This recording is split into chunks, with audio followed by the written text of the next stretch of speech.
5, 4, 3, 2, 1, 0. Plus 5 seconds. Lift off normal. P1 tracking. PC tracking. Magnificent liftoff of PSLV C-57 with Aditya L1 on board. Plus 15 seconds. PSLV C-57 का सफल उत्थापन और इसके साथ 20 seconds. प्रथम भारतीय सौर अंतरिक्ष यान निकल चुका है सूर्य के तेज से विज्ञान को प्रकाश करने।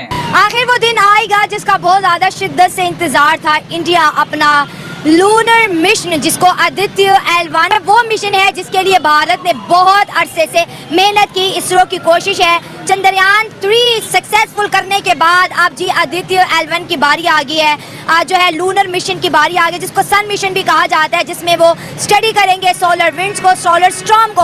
और इसके अगर बजट की बात करें तो 378 इंडियन करोड़ रुपए जो है इसके ऊपर इन्वेस्टमेंट आई है इसरो की तरफ से। इंडिया स्पेस एंड टेक्नोलॉजी में बहुत ज्यादा तरक्की कर रहा है, लेकिन अगर हम पाकिस्तान की बात करें, ना कोई मून मिशन हमने आज तक किया और ना ही कोई हमने सोलर मिशन किया। हम उन्हें गुड लक बोलते हैं कि उनका मिशन सक्सेसफुल हो, ताकि ये जो स्पेस है, ये टेक्नोलॉजी और ये एजुकेशन हमारे यहाँ सब कॉन्टिनेंट में भी जो है वो फैले फूले और हम लोग भी इसमें जाके काम करें। तो हमारी तो विशेष है इंडिया के लिए। इंडिया का पहला मून मिशन आदित्य L1 का सक्सेसफुल लॉन्च हो गया। आज का दिन तारीख में लिखा गया है, आज की तारीख इतिहास में लिखी गई है। इंडिया के साथ आप उनकी जीडीपी के ऊपर मुकाबला नहीं कर सकते या उनकी तरक्की के ऊपर मुकाबला नहीं कर सकते आप उनके साथ। हमें भी कोशिश करनी चाहिए, हमें भी जाना चाहिए, उनसे आगे बढ़ना चाहिए क्योंकि वो हमारा दुश्मन है। अच्छा, आगे जाएंगे तो हमारा इसमें इंसल्ट है हमारी। अच्छा ये स्पार्को हमारी स्पेस एजेंसी है, मुझे नहीं था पता। मतलब अब देख लेना, इतना नहीं पता हम लोगों को कि हमारी स्पेस एजेंसी कौन सी है। कभी कुछ किया हो तो पता है ना कि यार इन्होंने ये कुछ किया। इंडिया ने एक और बहुत बड़ी कामयाबी हासिल कर ली है, एक ऐसी कामयाबी जो अभी तक इससे पहले सिर्फ यूरोपियन स्पेस एजेंसी और अमेरिका के हिस्से में आई थी। इस वक्त बहुत ज़रूरत है इसको कि सोलर एनर्जी को प्रॉपर यूटिलाइज किया जाए, कैपिटलाइज किया जाए और उसको ताकि हमारी जो हमारी फ्यूल एनर्जी है उससे हमारी डिपेंडेंस कम से कम हो।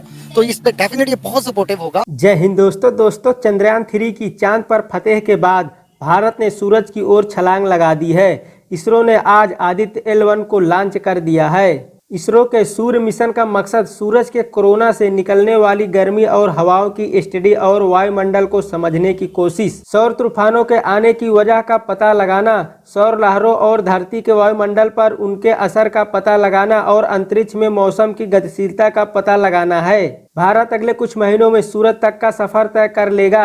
इसका मकसद सूरज का अध्ययन करना है। आदित्य L1 अपनी मंजिल लैग्रेंज पॉइंट पर पहुंचेगा जिसकी दूरी 15 लाख किलोमीटर है। इसे पहुंचने में लगभग 127 दिन लगेंगे और इसका बजट लगभग 380 करोड़ के आसपास है। धरती से सूरज तक का सफर 5 चरणों में होगा, जिसमें पहला फेज PSLV रॉकेट से लॉन्च, दूसरा फेज पृथ्वी के चारों ओर ऑर्बिट का विस्तार, तीसरा फेज स्फीयर ऑफ इन्फ्लुएंस से बाहर, चौथा फेज क्रूज फेज और पांचवा phase hello orbit L1 point है।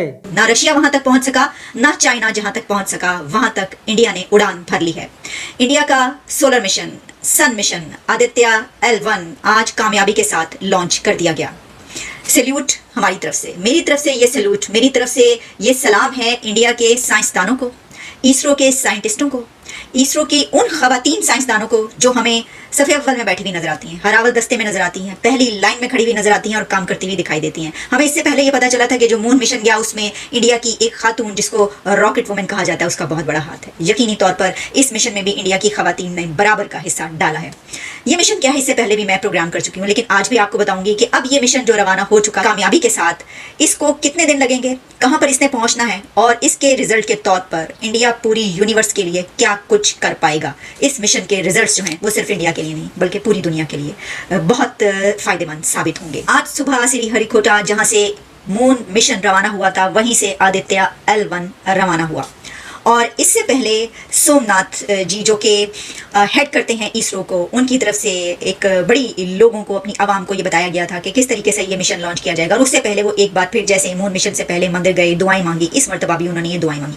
पूरा इंडिया दुआएं मांग रहा था, बल्कि पूरी दुनिया के ऐसे लोग जो साइंस को समझते हैं, जो ये समझते हैं, जिनको ये पता है कि इस अर्थ, ये जो हमारा प्लेनेट है, इसकी कामयाबी और जिंदगी का दारोमदार साइंस की तरक्की पर है, उन सब के लिए आज का दिन बहुत ज़्यादा खुशी का और एक बहुत एक्साइटमेंट थी की सब में मिलियंस ऑफ पीपल ने दुनिया के इसको इसरो के अलावा जितनी भी दुनिया की वेबसाइट्स इसको दिखा रही थी, प्लेटफॉर्म्स दिखा रहे थे, इसको लाइव देखा।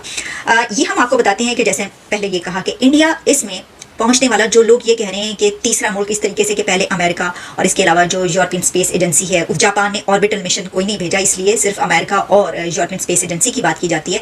तो देखिए इंडिया जो है वो तो इस खित्ते, अगर हम एशिया से कहें, साउथ एशिया से हम कहें, तो वो तो पहला मुल्क है, तो इसको पहला मुल्क ही समझना चाहिए कि वहां पर ये मिशन भेज रहा है, अगर हम अपनी नजर से देखें। लेकिन जहां पर अभी तक रशिया भी नहीं पहुंच सका, चीन भी नहीं पहुंच सका, वहां पर यह मिशन इतनी हिम्मत दिखाना और ये कहना कि नहीं हम ये करके दिखाएंगे, तो अगर हम इसको ऐसे कहें कि हमारा हमसाया मुल्क यानी पाकिस्तान के पहलू में जो मौजूद है या इंडिया के पहलू में पाकिस्तान जो मौजूद है, दोनों कंट्रीज बहुत ज़्यादा फासले पर हैं, क्योंकि ये जो बॉर्डर से बॉर्डर मिला हुआ है इसका कोई फ़ायदा नहीं हो रहा।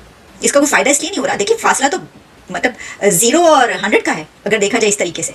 कहाँ पाकिस्तान 1 पर खड़ा है अभी साइंस और टेक्नोलॉजी के हवाले से, बल्कि अब तो इकोनॉमी पर भी 0.29 जहाँ पर ग्रोथ रेट वो है इकोनॉमी की उनकी, देखिए कहाँ पर जा रही है 7% से ऊपर। और फिर स्पेस और टेक्नोलॉजी में तो अब फासला ऐसा गैप है ये कि जिसको आप पूर्ण कर ही नहीं पाएंगे जब तक आप इंडिया की मदद नहीं लेते, जब तक आप उनकी साइंस और टेक्नोलॉजी से अपना इल्म हासिल नहीं करते, अपने नौजवानों को उनके साथ इंटरेक्ट नहीं करवाते, जब तक आप दोस्ती का हाथ नहीं बढ़ाते, जब तक आप ताल्लुकात बेहतर नहीं करते, तब तक अब उस जगह पर पहुंचना बहुत मुश्किल है आपका। इसकी वजह यह है कि आप और हम साइंस और टेक्नोलॉजी में बहुत पीछे हैं। Sun mission is best, best always always and sun mission is best, go east and go west, sun mission is best best best इंशाल्लाह, होपफुली इंशाल्लाह। जैसे ही उनका साइंटिस्ट अब्दुल सलाम, उन्होंने उसको प्रेसिडेंट बनाया और पाकिस्तान ने अपने जो साइंटिस्ट था उससे माफी मंगवाई अब्दुल कदीर खान से। ये फर्क है, जो मेजर डिफरेंस है कौम का। अब पाकिस्तान उन्होंने अपनी एजुकेशन के ऊपर काम किया और पाकिस्तान ने किस चीज के ऊपर काम किया? किस चीज पे काम किया है? पाकिस्तान ने सिर्फ एक दूसरे को काटने के ऊपर काम किया है। पाकिस्तान और इंडिया आपस में कोई कंपैरिजन नहीं है, वो एक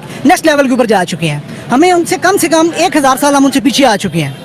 1000 साल से भी ज्यादा। आपका डॉलर देखें, श्रीलंका के अंदर डॉलर आज भी 320 का जो डिफॉल्ट कर चुका है, और आपका मुल्क अभी तक डिफॉल्ट नहीं किया, और यहाँ पे 324 का। अगर सोचिए डिफॉल्ट करेगा तो ये 624 पे जाएगा। हमारे जहनों में डाले इंडिया दुश्मन मुल्क है ताकि हम उनसे तरक्की ना कर लें या हम उनसे कुछ सीख ना लें। अगर यही हमें बताया जाता है कि इंडिया दोस्त मुल्क है, शायद आज हमारा इतना बेड़ा गर्क ना हुआ होता। हाँ जी, ऐसे ही है, नफरत इंसान को बर्बाद कर देती है और हम बर्बाद हो गए। ऐसे ही है। इंडिया वो पूरी दुनिया का चौथा वो मुल्क है जो चांद को अचीव कर चुका है, क्योंकि हम कहते हैं साउथ पोल पे जाने वाला पहला मुल्क बन चुका है। और हम ये कहते हैं कि इतने अरबों डॉलर लगा के क्या कारनामा सरअंजाम किया है, उनकी बुक्स में ये चीज लिखी जाएगी, उनकी गुडविल है। पाकिस्तान को अब छोड़ दें, हमने पाकिस्तान को छोड़ दिया, पाकिस्तान अपनी मौत खुद मर जाएगा। हम अब आगे जा रहे हैं, हम अमेरिका को कम्पीट कर रहे हैं, चाइना को कम्पीट कर रहे हैं। उन्होंने चाइना के एशियन टाइगर का ख्वाब तोड़ना है। वो चाह रहे हैं कि हमने चाइना की पोजीशन के ऊपर आना है, इस साउथ के ऊपर, इस पोल के ऊपर। सोचिए आप कैसे दोनों का मुकाबला हो सकता है। और जबकि जो इंग्लैंड कंट्री है, दुबई है, कितने भी गल्फ कंट्रीज हैं, वो अपने मुल्कों को सब्सिडी देते हैं, उनको हर चीज़ का वो अलाउंसेस देते हैं, पेट्रोल देते हैं, बिजली देते हैं। और हमारे मुल्क को देख लो, हमसे टैक्स ले रहे हैं। पैसा नहीं वहाँ के पास, ना पैसा है ना कोई खाने के लिए लेना है। देखो पैसा होएगा कोई खाने के लिए लाएगा ना, पैसा ही नहीं है तो लेना की।